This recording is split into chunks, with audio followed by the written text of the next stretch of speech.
He was acting lazy, occasionally flashing his light toward the ravine. I hugged the ground, moving inches at a time. The rocky soil bit into my skin, but I couldn't risk making noise. I was 10 yards away. I drew my combat knife and waited for him to turn. As he did, I lunged, covering his mouth and pinning him down. He struggled, but I already had my Glock pressed against his temple. One suppressed shot later, he was gone. I laid his body down gently. Step 1 was complete. It was 3:20 a.m. Now, let's head straight into the heart of the mission. I lay there for a long time, monitoring the enemy's movements. After my mentor Sadiq's martyrdom, they seemed rattled. From their chatter, I learned that the soldiers who took him down were from their elite commando platoon. But before he fell, that brave soul had neutralized 5 of them. 4 were dead, and the 5th had a bullet graze his skull. I remained motionless for a while longer before beginning my silent extraction. If I still had sniper rounds left, I could have taken out several more targets, but professional precision isn't possible with a standard sidearm. I managed to reach a mountain spring without any contact. After quenching my thirst, I filled my canteens and tucked them into my pack. I moved toward a dense cluster of bushes about a furlong away. It was safer to stay put, as enemy search parties were moving into their sectors today. As the sun began to set, a few enemy soldiers appeared at the spring to fill their water. They were laughing, seemingly relieved after eliminating a dangerous threat. A soldier who had single-handedly taken down dozens of their comrades. I watched them through empty eyes, memorizing their faces. Once they finished, I felt my own exhaustion kicking in. I pulled out a pack of cigarettes. Sadiq had shared his last stash with me. My mentor had clearly chosen his final stand long ago, though he never showed it. He told me the story of his own master, Hashim, just to mentally prepare me for his death. I spent that night in the brush, fighting back memories of him. I checked my gear and moved toward the water source once more. I filled my bottles for the night trek and turned on my comms, but the previous frequencies were silent, save for routine reports. For my return, I avoided the path I took coming in. By sunrise, I was 2 kilometers past Sector 20. As the light grew, the terrain became more treacherous. My ghillie suit made me invisible, a literal part of the forest. The ravine narrowed, with a mountain on my right and dense woods on my left. I used my binoculars to scan the nearby villages, but there was no movement. I checked the map for the enemy's forward positions. An enemy outpost named Sadr sat ahead in the ravine, manned by about 20 soldiers. To reach the Pakistani post ring control, I had to navigate through their final checkpoint, Left Chuten. On the way in, a guide helped us cross, but for the return journey, I was on my own. Praying for a safe passage, I entered the ravine. Large rocks offered plenty of cover, and I planned to bypass the main outpost under the cover of night. I waited on a nearby hill for darkness to fall. I needed to cover a massive distance tonight, so I ate quickly and rested.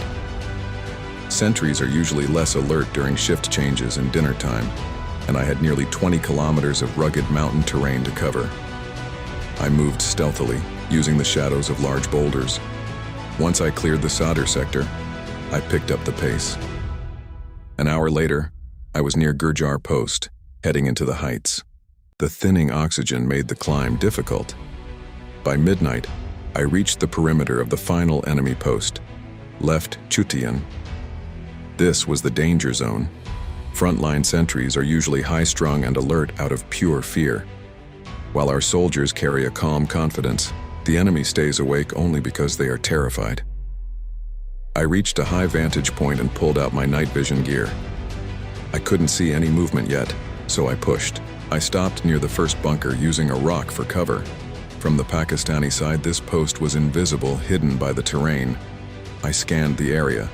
The ravine ahead was likely littered with landmines. One wrong step could be fatal. I had seen a comrade martyred right before my eyes in a minefield like this. His first step triggered a blast that threw him back, only for his head to land on a second mine. It was a gruesome memory.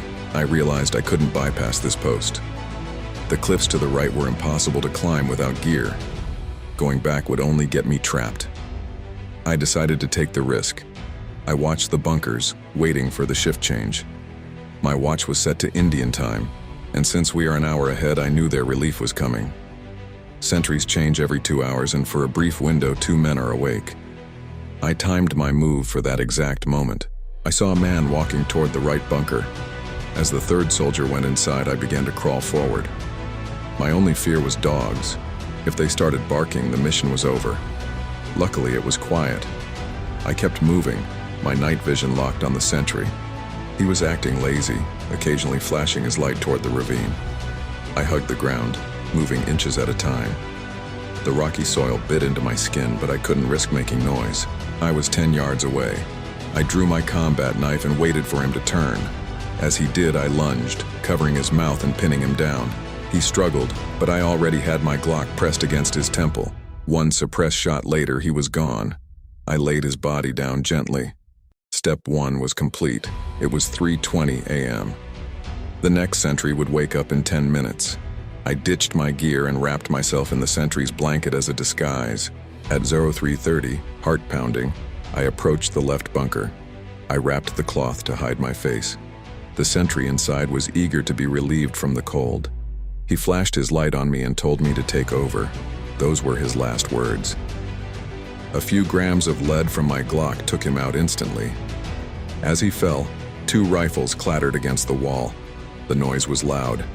A voice from the next bunker joked, "Don't knock the wall down, buddy." They were only 20 yards apart. I didn't answer and moved toward him. He asked if everything was okay. I gave a short, muffled, "Yeah."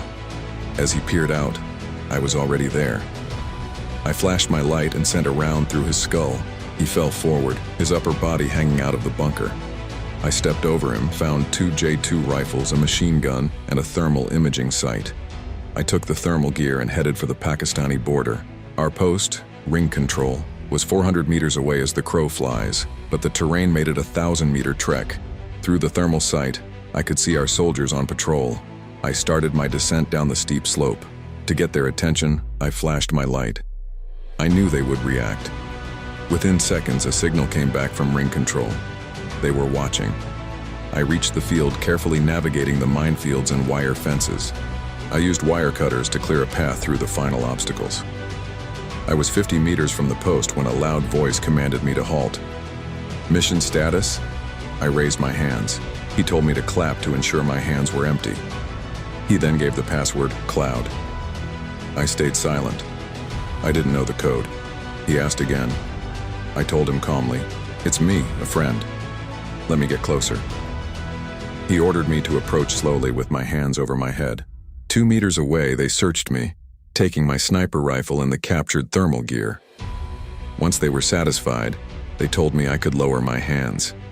Suddenly, firing erupted from the enemy's Left Chuten post. We took cover. The guard commander led me to the post commander's room. I gave my full debrief while they served me tea and halwa. Within an hour, my identity was confirmed. I was finally safe, back among my own brothers. The commander gave me his own bed to rest in. I could still hear the distant thud of enemy fire, but it didn't matter anymore. They were mourning their dead, and I was home. Thank you for listening to this journey.